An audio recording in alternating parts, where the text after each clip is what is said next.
Testimony from another child today alleging sexual abuse by the same man accused of killing 13-year-old Ziyah Harris. And we're learning of new DNA analysis that could determine whether Jarvis Butts. Welcome to Crime Uncovered, the podcast where we explore the cases that demand our attention, spark outrage, and remind us of the ongoing fight for truth. I'm Rachel, and today we're diving into a heart-wrenching story, one that centers on the disappearance and suspected murder of 13-year-old Ziyah Harris. This episode includes discussions of graphic and sensitive content. Listener discretion is advised. Ziyah Harris was just 12 years old when she reportedly came into contact with Jarvis Butts. Authorities allege that Butts groomed Ziyah, forming an inappropriate relationship with the young girl. Tragically, she went missing in January 2024, and now, 1 year later, a judge has ruled there is enough evidence to send Butts to trial. Today is January 9th, 2025, exactly 1 year, from the day Ziyah Harris disappeared. Judge's statement, "You are the monster in this whole picture." This quote from Judge Aliyah Sabri during the preliminary hearing encapsulates the gravity of this case. The people take conviction versus Jarvis Butts. Jarvis Butts charged in the disappearance and death of Ziyah Harris.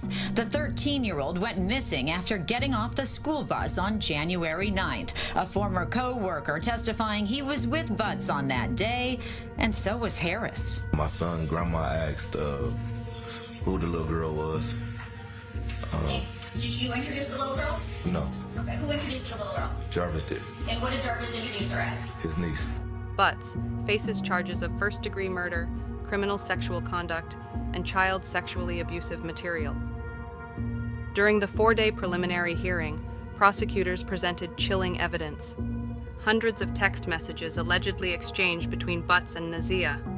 Blood evidence found on a sweatshirt believed to belong to Ziyah, discovered in a location where Butts was seen shortly after her disappearance.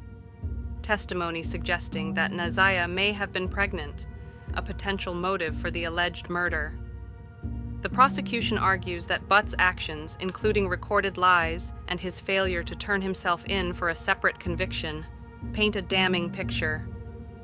Meanwhile, the defense challenges the case, pointing out the lack of a body and definitive proof tying Butts to Ziyah on the day she went missing.